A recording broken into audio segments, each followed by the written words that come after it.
I'm fairly certain like almost no one in your audience has read this book. I would put money down that no one in my audience picked up Dreams from the Founding Fathers by Ron DeSantis in 2011. I would put money on that bet. Yeah. And please don't.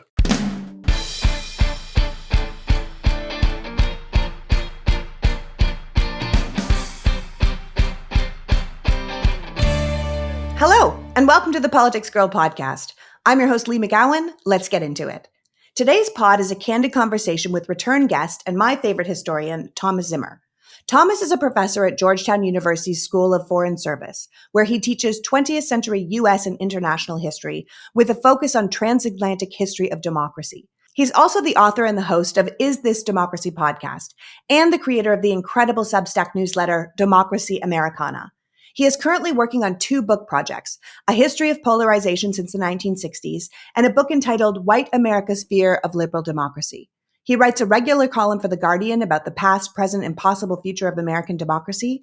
And I wanted to have him on today to give us some context about where we are with both the media and the right wing of the country, which sadly has far too much overlap right now. Thomas's insight is always eye-opening, and I get so much out of his work, I wanted to be sure to share his thoughts with you, my amazing audience. So without further ado, please welcome back my favorite Georgetown professor, author, historian, and host of the Is This Democracy podcast, Thomas Zimmer. Welcome back, Thomas. Always excited to be here. Thank you for inviting me back. Well, thank you for coming. I love how your brain works. And I think your insight, both as a professor and an expert on democracy, but also as a German with enough outside perspective to really see the forest for the trees here, is essential to us right now. I mean, you know, I'm an immigrant myself. I didn't grow up in America and I wasn't raised immersed in the American zeitgeist. And so I think I've always seen the country with enough distance to question what other people might take for granted. And that's not to say I didn't buy into the hype when I moved here in the early 2000s, but it didn't take me long to realize that perhaps the country wasn't exactly as it appeared from the outside. I mean, I guess that, you know, there is probably something about the mix between a kind of natural distance that comes with not growing up in the States, but also at the same time, I moved over here, right? I made the decision to come over here. I moved my family over. So it's not like I get a lot of people who don't like me quite as much will say things like, if you don't like it here, just go home. You just hate America. And I'm like, no, I actually just moved my family over here, right? I probably didn't do that because I hated America so much. That would be a very weird decision to make. So it gives you a kind of, I guess, of semi-distance to everything. And maybe that helps. It's hard to quantify for me. I couldn't tell you exactly. And this is exactly how I arrived at this conclusion. But it definitely shapes my perspective, yes. Yeah, I always say, I'm really clear that if I'm criticizing things or if I'm talking about how things could be better, that doesn't mean I don't believe America could be exactly what we tell people we are. I think America could be everything we take pride in. You know, this beacon for worldwide democracy, a land of opportunity, a place where anyone from anywhere can make it if they just work hard enough, you know, land of the free, home of the brave, all of that. But I know that we won't get there without work, because the system is clearly broken. And in many cases, it's deeply corrupt. And we can't just carry on pretending it's all good. We need to see it for what it is and then work from there. And real change is what we need, like brave moves. So acting like the status quo is okay only serves those who would take us back. And if we want to survive, I always feel like we have to move forward or we die. I mean, if those are the options, how about we try moving forward? Evolution, my friend, evolution. Now, I understand that recently, while preparing for some events and discussions, you sadly had to spend a lot of time reading Ron DeSantis books. And I'm sorry about that. And despite the fact that DeSantis's presidential hopes are currently crashing and burning because he is a terrible leader and a terrible person and quite frankly, a god-awful candidate, I think Ron is still probably the best indicator of where the Republican Party would be fine with going if they had the chance. As I see it, Trump is still an aberration. He is most likely the nominee for the Republican Party in 2024, but I still think that the big donors and the right-wing movers and shakers would ultimately not choose him if they had the choice, which is why DeSantis, who had at least 45 billionaires backing him at the time of his announcement, still is interesting to me, because the people who would return us to this white straight, male-dominated Christian patriarchy, they still wield an incredibly extraordinary amount of power in this country. And I think that a terrifying amount of them would be just fine with some sort of top-down authoritarian, provided they remained the privileged group on the top of that pyramid. And I think they saw DeSantis as their clearest shot at getting that result. So I think we should talk about what DeSantis, who's, single-handedly turning Florida into his own personal dictatorship, represents in today's political climate. And probably what you call weaponized nostalgia and how he uses that to wield that power. Yeah, so I think the political project DeSantis is pursuing, DeSantism, if we want to call it that, is in many respects a kind of Trumpism without Trump. I think in general, under DeSantis' leadership, Florida has been at the forefront of the reactionary attempts to roll back the post-1960s rights revolution, mobilize the state against all kinds of dissent from a white nationalist understanding of America. I mean, as governor of Florida, DeSantis has spearheaded the right-wing attempt to roll back civil liberties for vulnerable groups. No one has moved more aggressively to curtail freedom of speech and academic freedom. And he has mobilized the coercive powers of the state against those he identifies as the enemy. And that includes private businesses like Disney. I think in many ways, DeSantis embodies Trumpism as a political project and promise. He is all in on mobilizing, again, the power of the state for the purpose of imposing a reactionary white nationalist order on the country and on punishing those who dare to deviate from that, punishing those he defines as his enemies. His political project seems entirely fueled by white reactionary social and cultural grievances, strongly opposed to multiracial pluralistic democracy. And so, in that sense, I think DeSantis should serve as a reminder that the problem we are facing, when I say we, I mean those of us in the sort of pro-democracy camp, it goes well beyond Trump. It should be a reminder of the extent and the depths of the GOP's radicalization, of the sort of long-standing anti-democratic tendencies and impulses on the right. Trump's rise itself was a manifestation of that. It was not the cause of the anti-democratic radicalization of the right. And I think, while it is imperative to make sure Trump does not return to the White House, we do not want Trump back in the White House. The problem won't be solved once Trump is out of the way, right? I think that is, whenever you talk about DeSantis, that is what we need to grapple with, right? The case against DeSantis cannot be a case for Trump. Right. But the case against Trump can also not be a case for DeSantis, because again, DeSantism, I don't think it's necessarily all that helpful to get into like, is DeSantis better or worse than Trump? Is he maybe more dangerous than Trump? Let's just look. I reject that sort of framing because that suggests a world in which we have to make a choice. We have to go you have to be either for Trump or for DeSantis.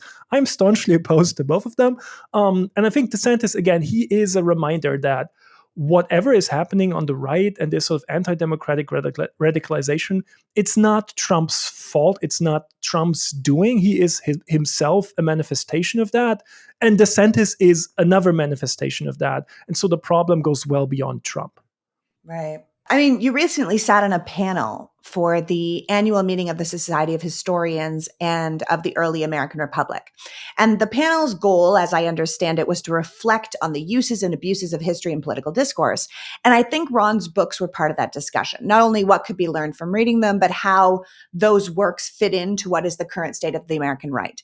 And you read the two books, Courage to be Free, which came out this year, and The Dreams from Our Founding Fathers, which was released in 2011. You wrote all about it in your Substack, Democracy Americana, which people should absolutely subscribe to. It's fantastic. What are some of the things you shared with that audience that we should know about? So this first book DeSantis wrote, Dreams from Our Founding Fathers, by the way, the title, clearly a diss against Obama, right? That is clearly, that's intentional, right?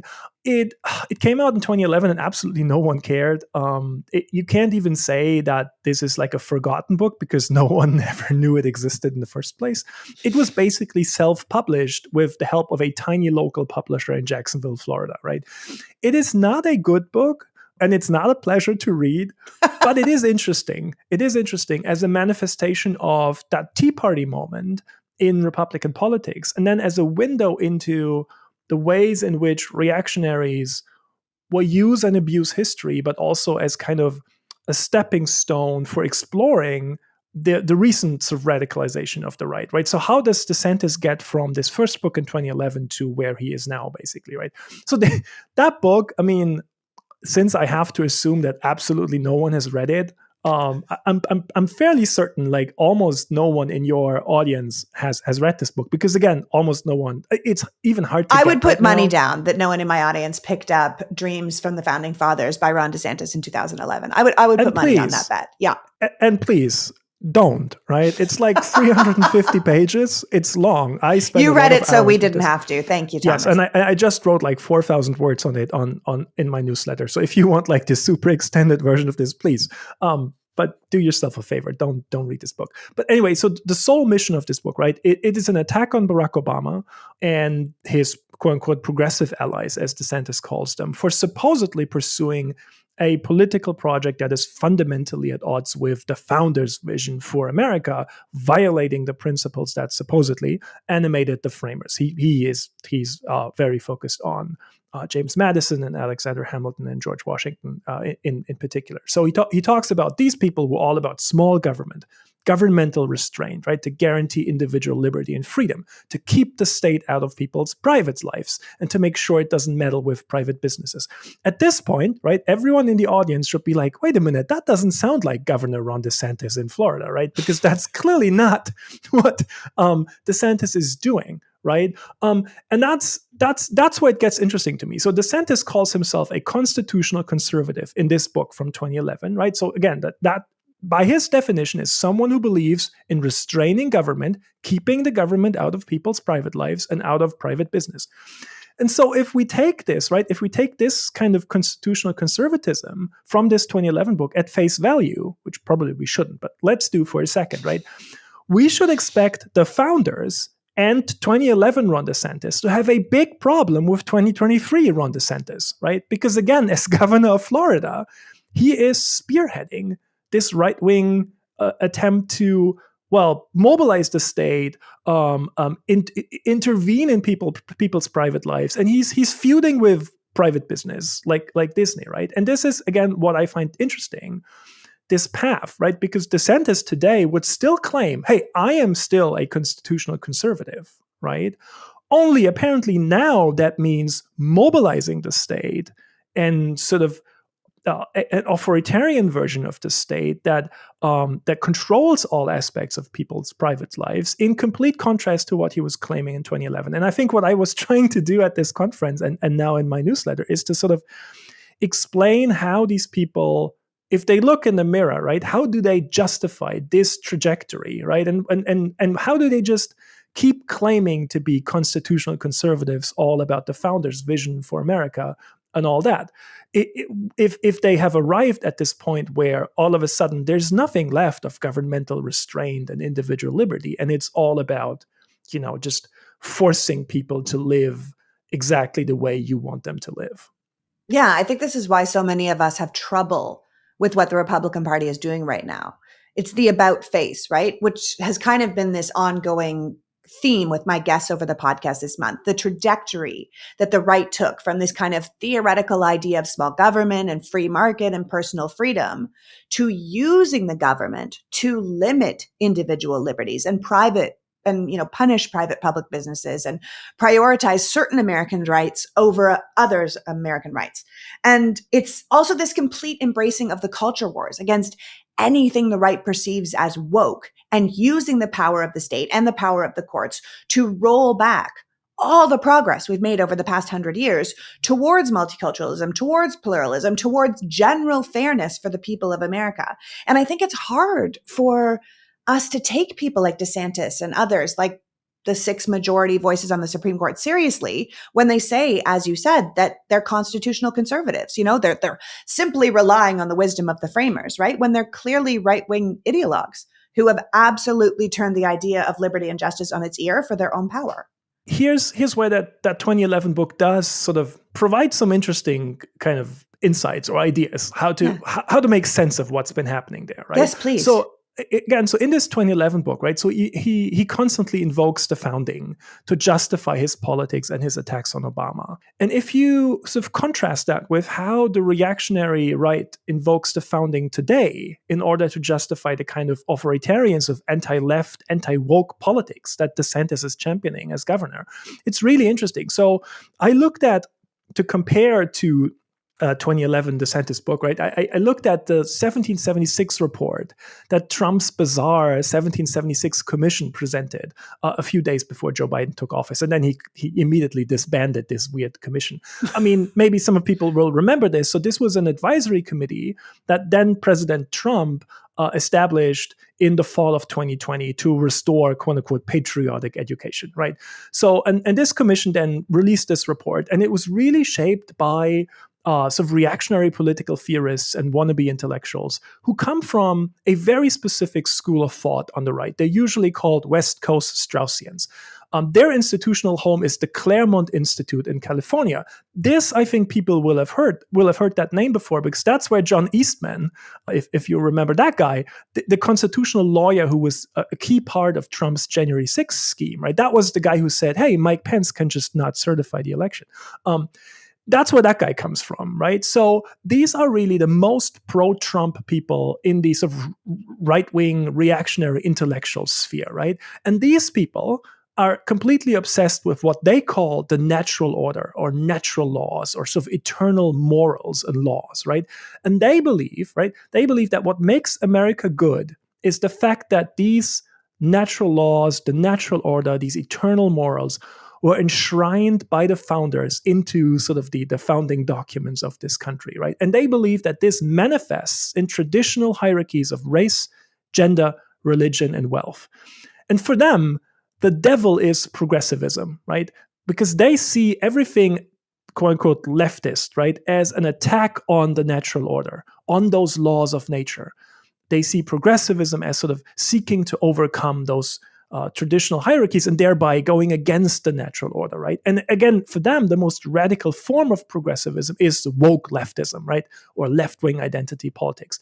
Now, if you take it back to 2023 DeSantis and his latest book, The Courage to Be Free, that came out early this year, I'm not saying DeSantis necessarily cares about sort of this sort of long reactionary intellectual tradition of West Coast Straussian thought. I'm not saying he's into that. He's clearly not. He doesn't care. But what is interesting and why it helps to look at those people from the 1776 Commission is DeSantis is justifying his current actions in exactly the same way as these people on the commission, right? So again, he describes his enemy as, he calls it the quote unquote ruling elite, which is basically people like you and me who adhere to the woke leftist ideology. It has nothing to do with wealth or actual political power, right? Like Clarence Thomas, he's adamant in the book, Clarence Thomas, not ruling elite. You and me, absolutely ruling elite, right?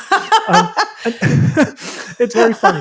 And then he says, look, this woke ruling elite is in charge of all the major institutions in American life, the media, big tech, education, and that enables them to impose their radically un-American ideology on the country. And then and basically what he's saying is, under these circumstances, right, the type of constitutional conservatism that he claimed to be following in the 2011 book, right, that at least on the surface, right, preached governmental restraint, that no longer applies, because that is for a healthy society that still respects the laws of nature. But now, as the natural order is supposedly under assault from the left and has almost been brought down by the woke ruling elite, constitutional conservatism calls for something very different. It calls for a mobilization of the coercive powers of the state, which again, in this interpretation, in the DeSantis interpretation, and in the interpretation of these West Coast Straussians and all these reactionary intellectuals, in this interpretation, that is necessary now to defend a particular kind of freedom, the freedom to live in accordance with the natural order and make everyone else also live in accordance with that natural order, impose it on the entire country. I think that really captures how people on the right give themselves permission to always escalate, always radicalize, never moderate, never compromise, right? We are the defenders of the natural order. We are the defenders of the laws of nature. And those laws of nature are under assault. And if that is the case, right, then just standing back and like being restrained and keeping government out of like people's lives, no longer good enough. That's for a healthy society. We're no longer in a healthy society. We're now in a like woke, leftist dominated society. And under those circumstances, you mobilize the authoritarian power of the state. And I think that really captures the recent trajectory of the right. Woof. That's it's brutal. Not great, is it?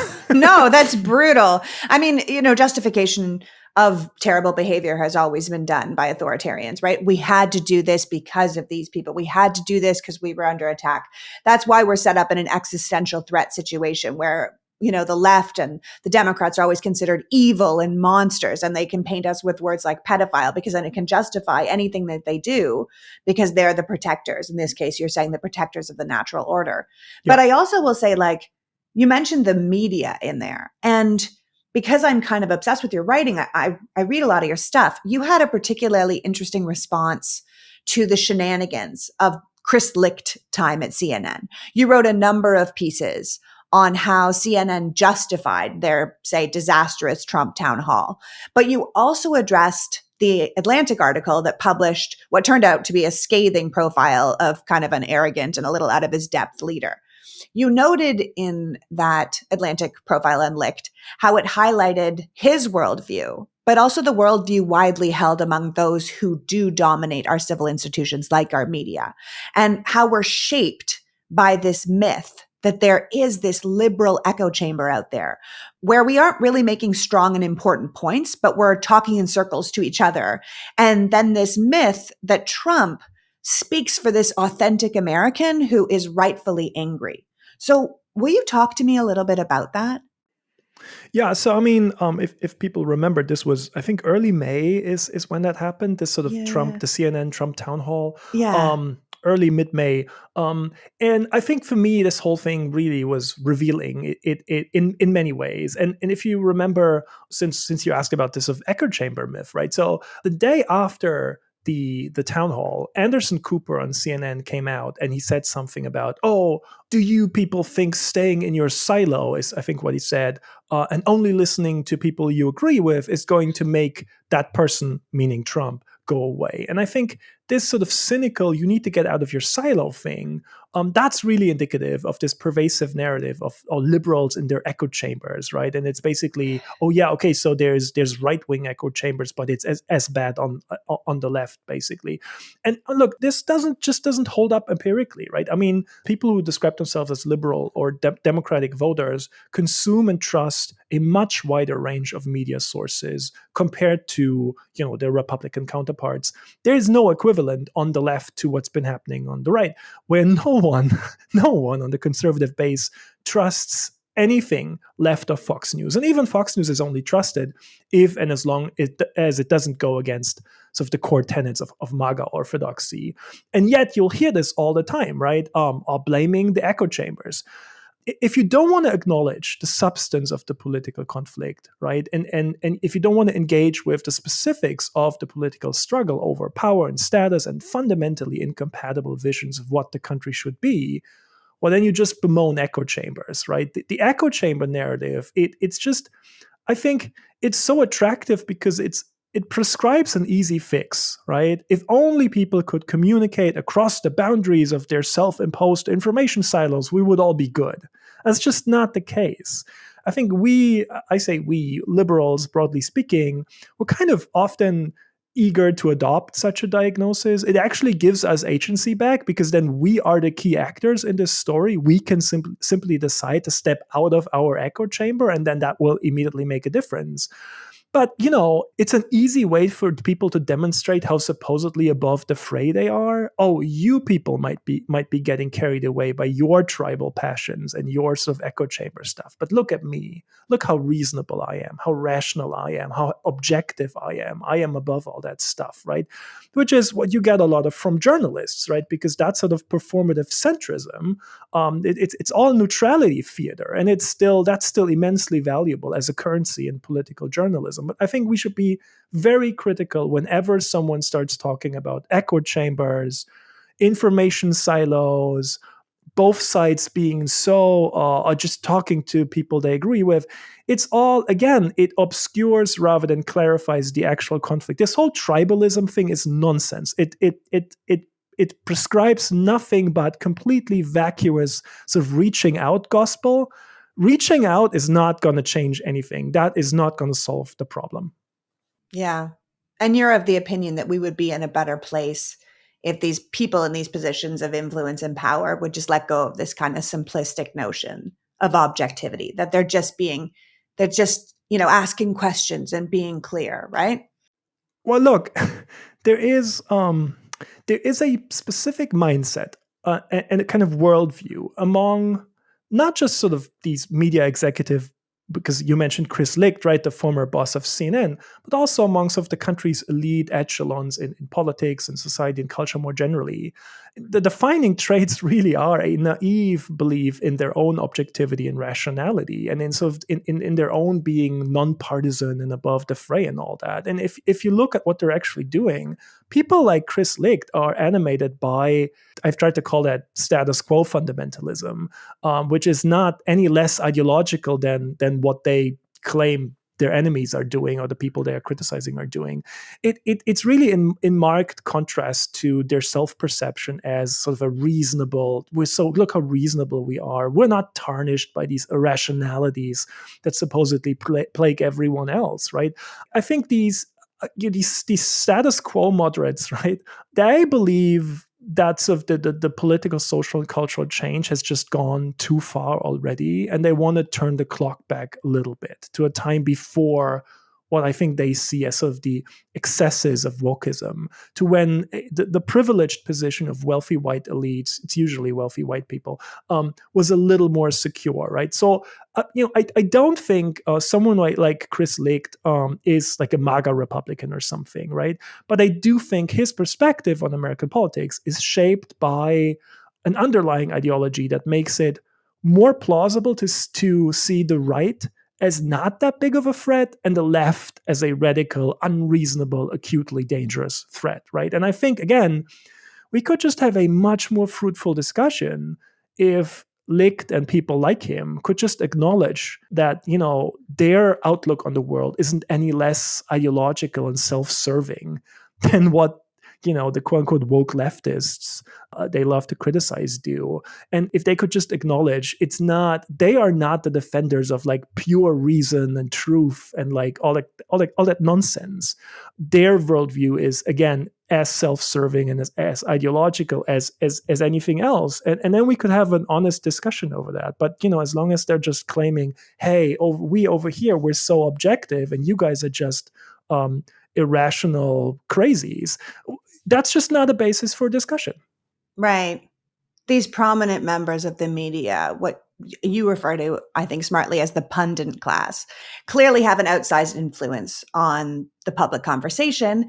And, we have to think that people like Chris Licht himself are functioning under this idea that they are somehow capable of superior judgment across a wide variety of, fields. I mean, I was at an event when Anderson Cooper had said that thing the day before, like, you people need to get out of your silos. And I was at an event where he received an award in person, and the reception in the room was decidedly chilly, right? People were pissed off. Like, don't blame it on us that your network is the one who blew it, right?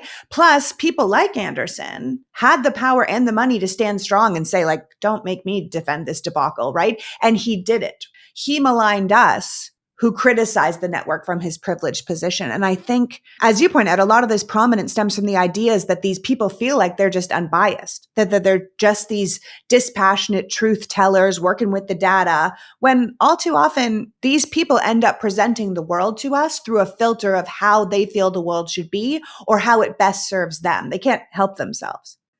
Yeah, I mean, I think the political discourse is significantly shaped by a whole industry of people, and most of them, not coincidentally, are white men. Not all of them, but most of them, who believe themselves to be beyond ideology, whose self-perception and claim to relevance really is built around the idea that they are, I've tried to call them the arbiters of pure reason. This is how they see themselves, right? And you see them. They're prominent members of the pundit class. I don't know. Are we naming names on this program? Sure, or sure, yeah. All right. So it's people like Matthew Iglesias or Jonathan Chait, right? So these people, so again, like very prominent members of the pundit class, also like leading quote unquote objective data journalism gurus, media executives. They all have an outside influence on the public conversation, and these self-proclaimed arbiters of reason, they operate from the conviction that they are capable of superior judgment across a wide variety of fields, even in fields where they lack any discernible expertise. And I think they owe much.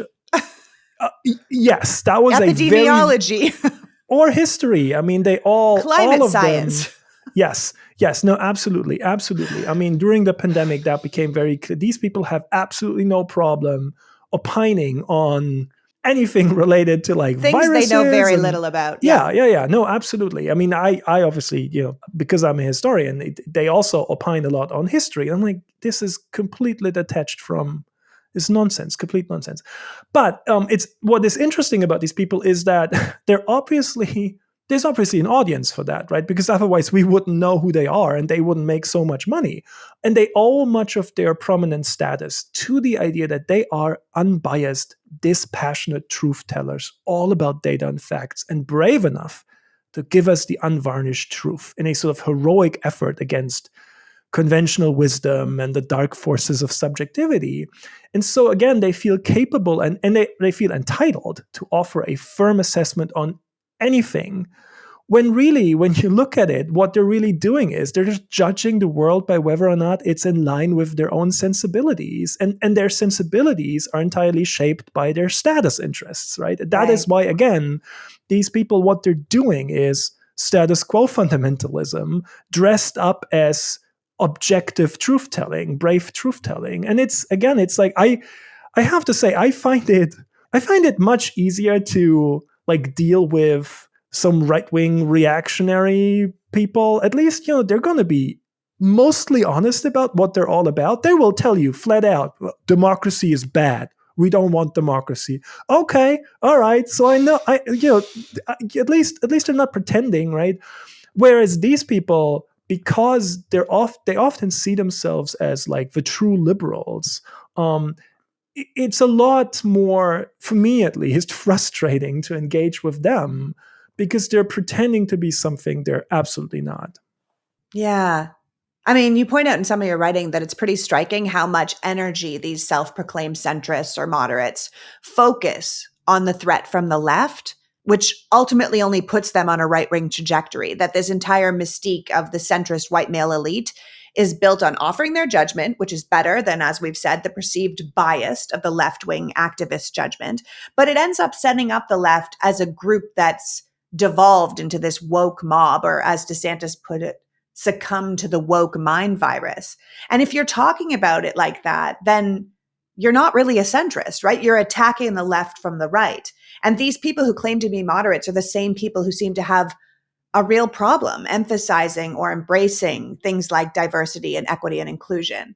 And it's not like they're having a problem with how DEI is being implemented or how it's being co-opted by corporate interests, but with the entire idea of it in general. And in your writing, you smartly point out that since the most fundamental critique of the white male objectivity comes from the left wing, that's where these people who generally consider themselves moderate or arbiters of reason end up focusing their anger, right? It's the left that's questioning the status quo. So it's the left who ends up questioning their perception of their own supposed superior judgment. So when someone like Chris Licht was questioned with what he was thinking with the Trump town hall, he ended up lashing out at the questioners.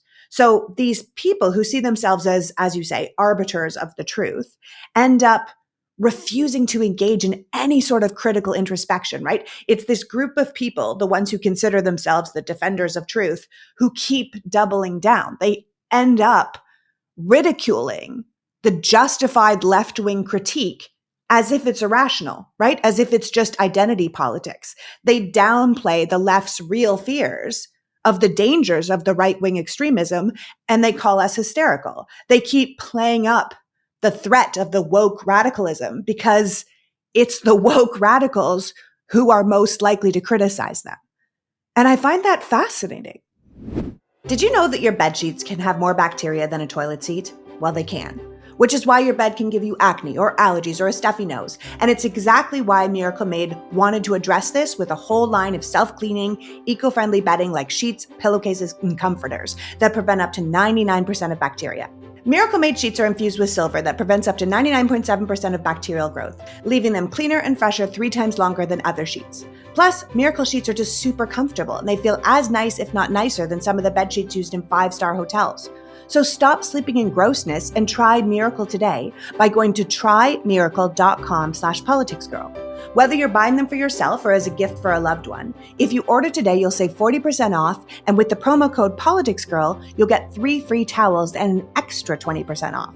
That's a heck of a deal. And Miracle is so confident that you will love their products that they back them with a 30-day money-back guarantee. So if you aren't 100% satisfied, they'll give you a full refund.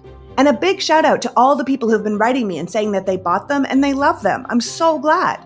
So upgrade your sleep with Miracle Made today. Go to trymiracle.com/politicsgirl and use the code PoliticsGirl to claim your 3 free-piece towel set and save over 40%.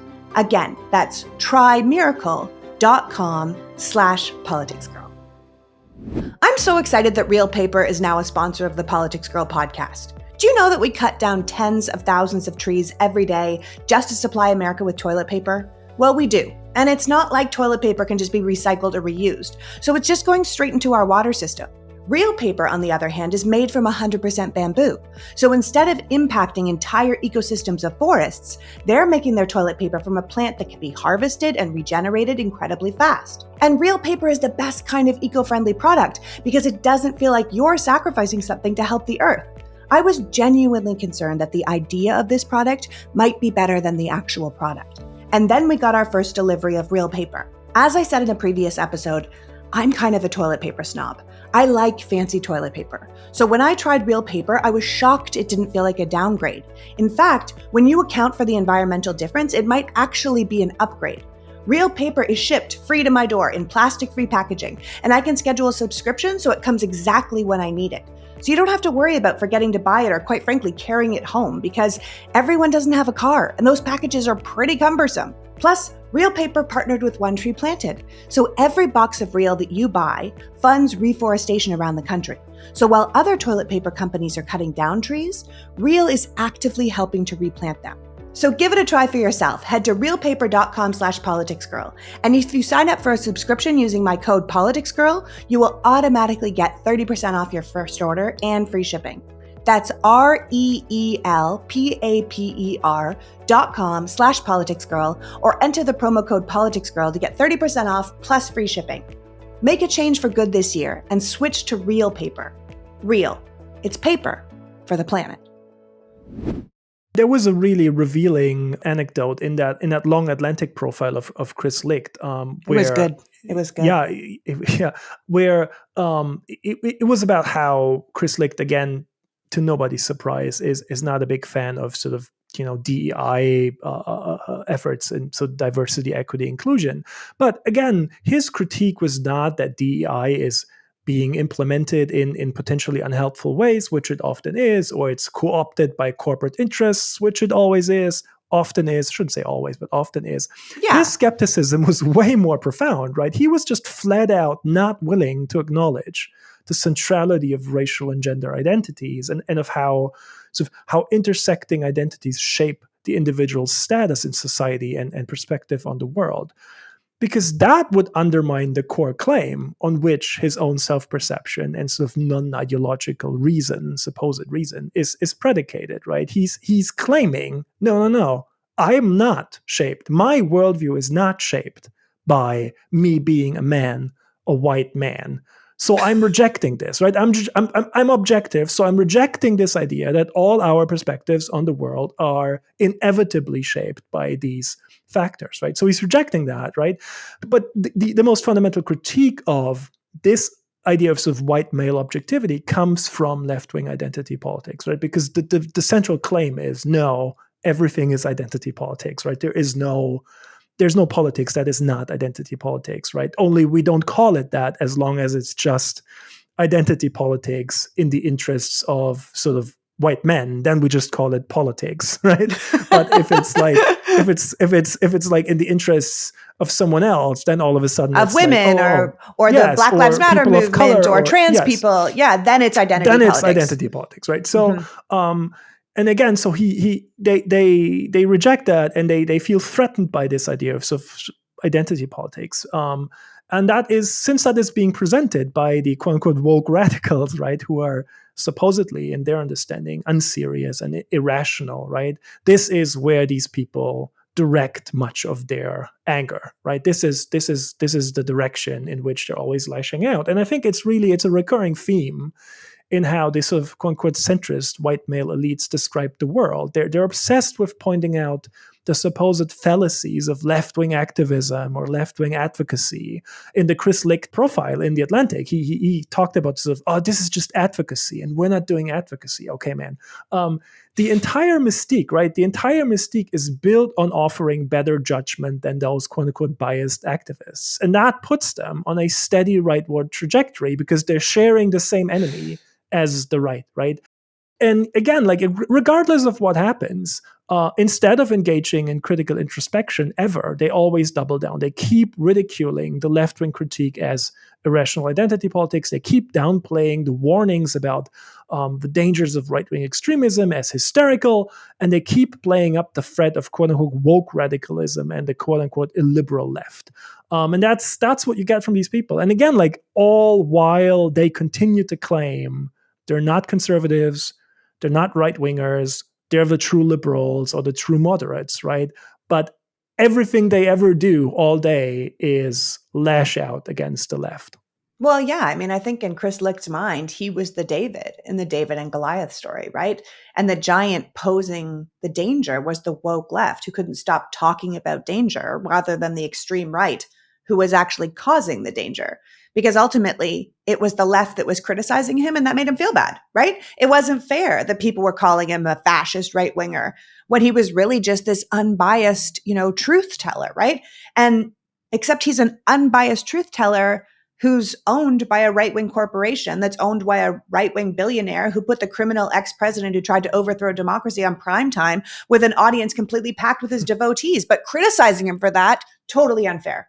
Yeah, I mean, they always, they never want to acknowledge that they are acting from a position of strength or power or privilege, right? They always act as if they're just pushing back against orthodoxy. They are the ones pushing back against these powerful forces that are in charge. And that is a diagnosis that puts them very close to what we talked about earlier, right? When Ron DeSantis talks about, oh, there's the woke ruling class that is in charge of all the major institutions of American life, the media and tech and education. And then you listen to these self-proclaimed moderates, and they're also talking about how higher education certainly is completely in the hands of these woke radicals like me, I guess, and the media also, and so they have to push back, right? So they have to be the ones bravely telling, no, not further, right? So we're going to stop you right here, and it's like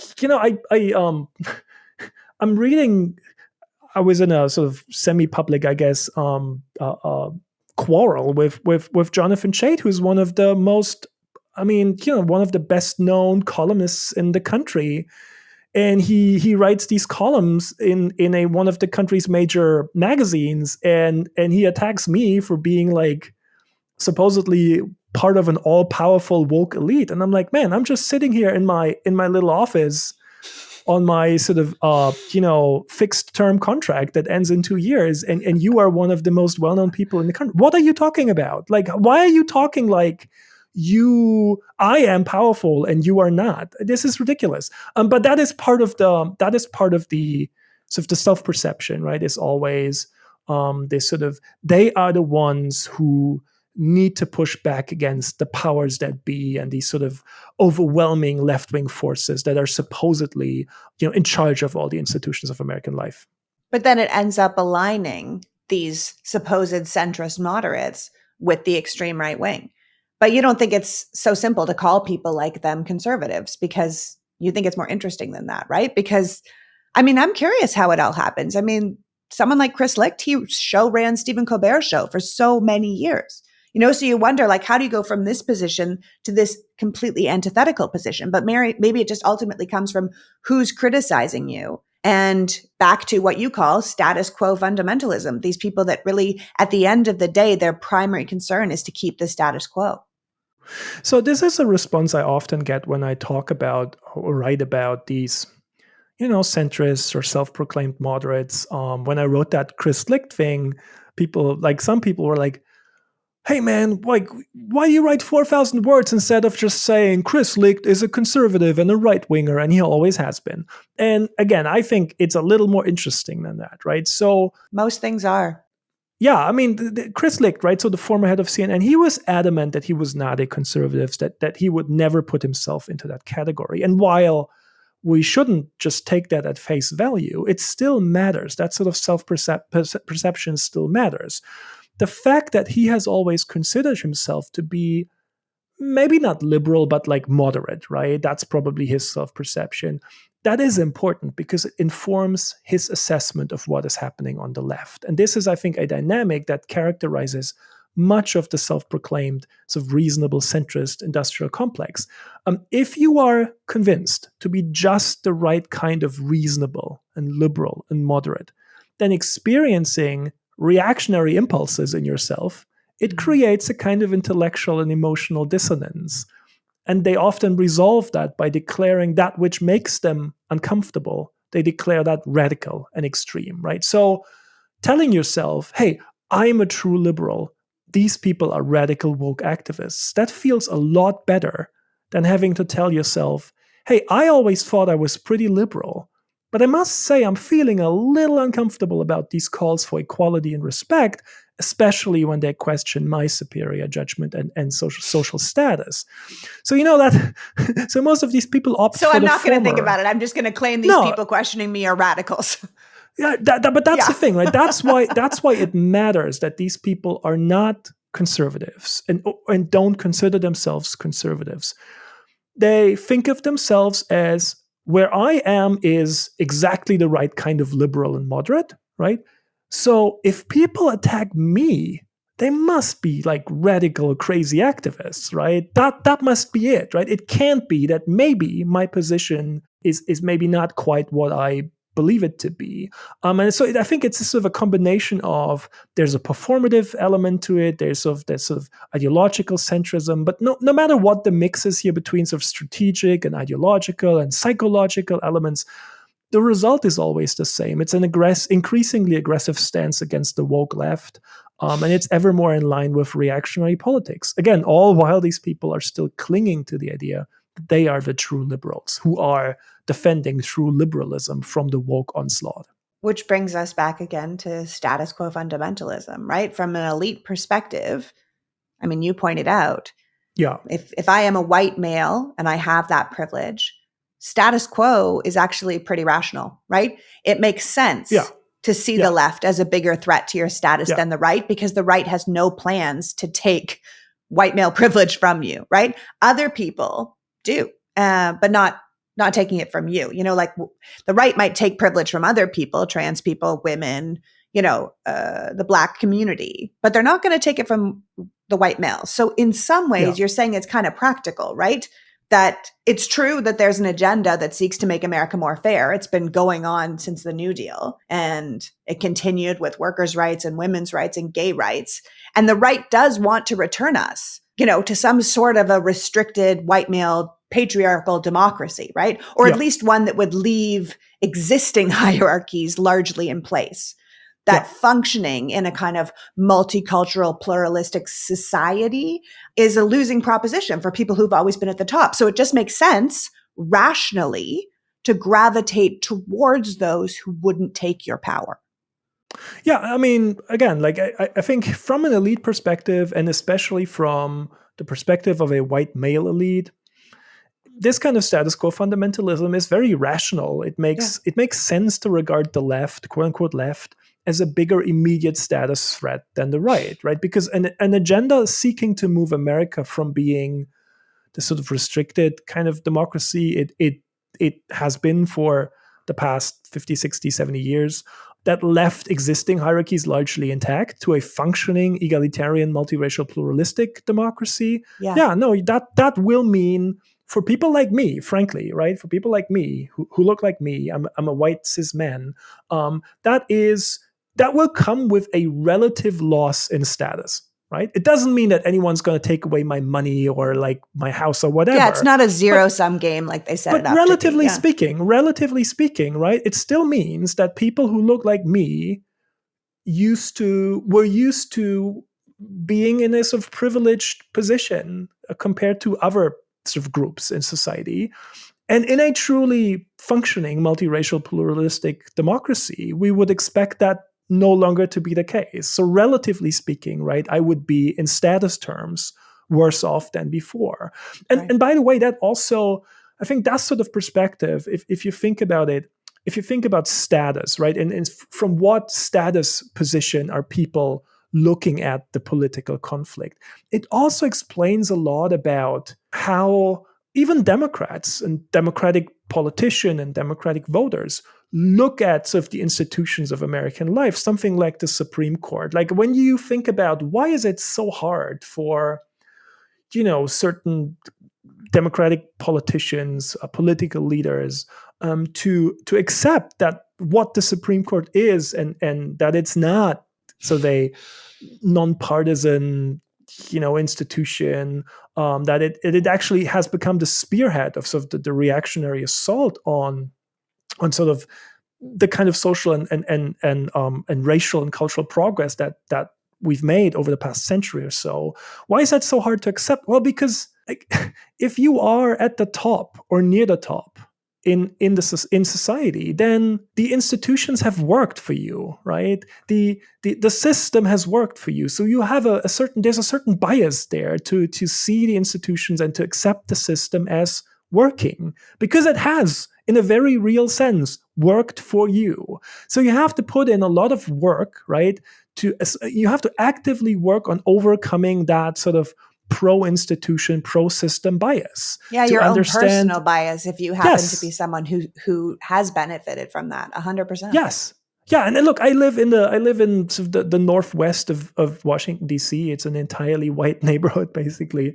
Everyone is wealthy and it's all academics, and you can feel that here, right? Like I would think that most people here are not voting for Trump, but they also, the stuff that I talk about all day, they find that rather radical, because the stuff that I talk about ultimately, right, is sort of advocating for actual sort of change in the direction of multiracial, pluralistic social democracy. And again, if the system has worked for you so far, and clearly the system has worked, because otherwise these people wouldn't live here in these fancy, beautiful houses, right?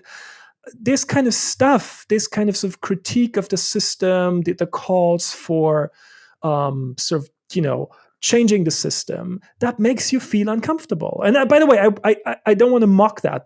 No, it makes sense. It makes sense. It makes sense, and we should acknowledge that, and we need to grapple with that and talk about that.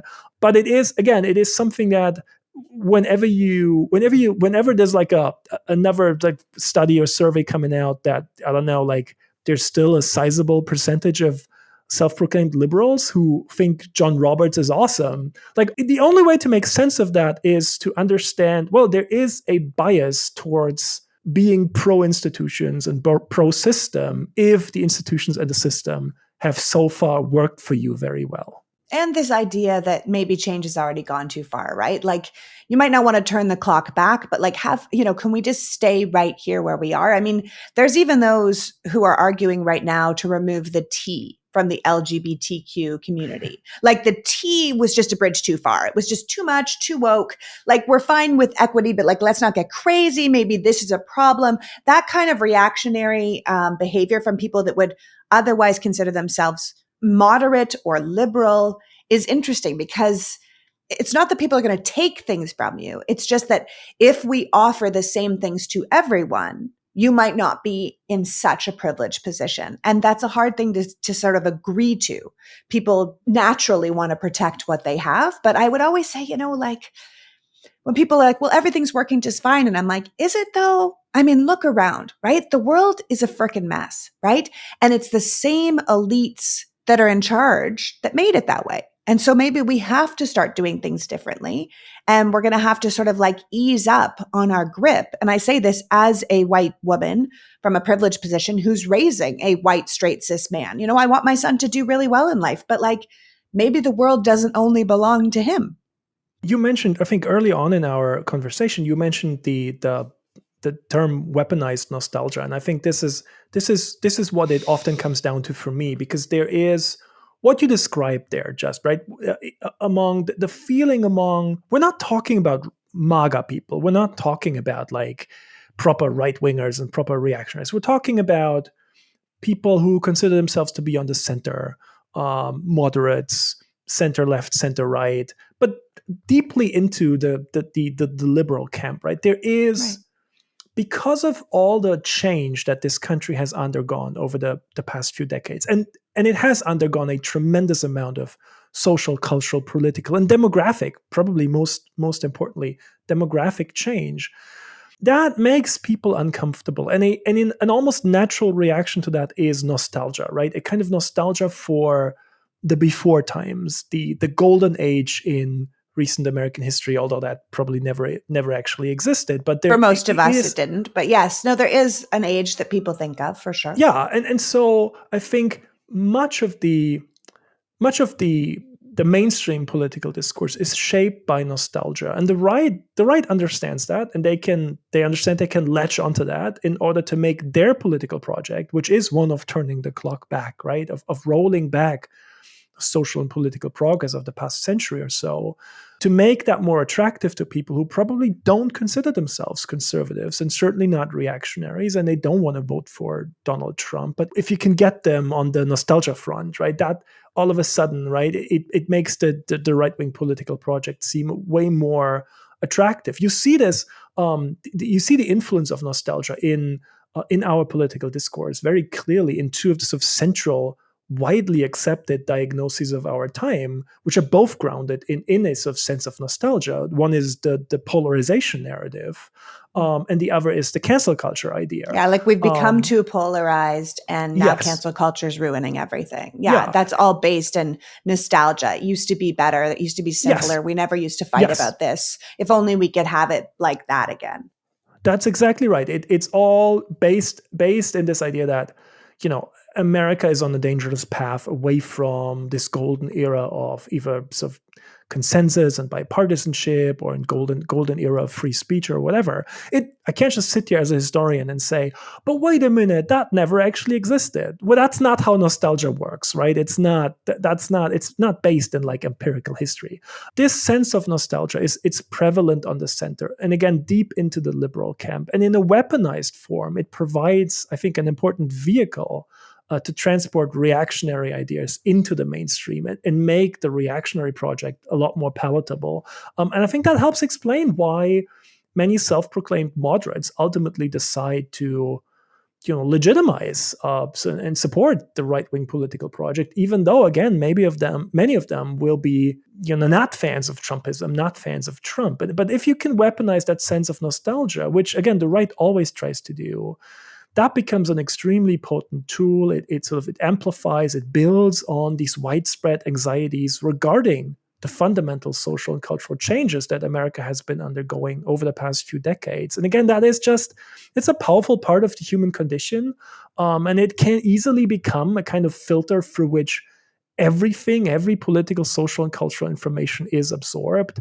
And if a political movement offers to bring back what has supposedly been lost and return us to this sort of golden era, then that can be hard to resist, right? And I think so that is, I think, the challenge for all of us is sort of resisting that urge of the sort of the allure of nostalgia and be a little more clear-eyed about what that past really was and why it was really not that golden, unless we're talking solely about white men, then maybe, but not for everyone else. And so that is really, again, I think something the right is very good at, is sort of weaponizing that sense of nostalgia, and that provides. But liberals fall prey to it too. Yes. Oh, no, that's what I mean, right? So Yeah. the it's people on the center, moderates, and even again deeply into the liberal camp who would sort of never consider themselves conservatives or like Trump voters or whatever. But all of a sudden, right, the right comes with this, oh, but